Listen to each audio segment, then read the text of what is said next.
Hey friends, if you wish to disable lock screen notifications on your Windows 11 computer, then please watch this video. I will guide you through the process. So right click on the start button and select settings from the menu.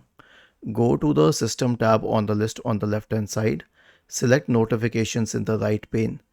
Make sure that this switch for notifications is on, although it doesn't matter because you need to disable it.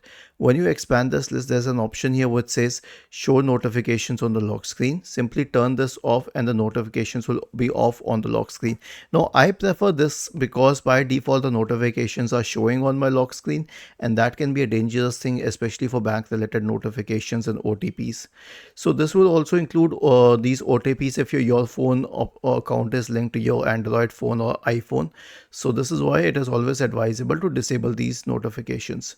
Was this helpful? If yes, then please subscribe to the channel. If not, then let us know in the comment section of the video on how we could help you further. Thank you for watching this video and have a nice day.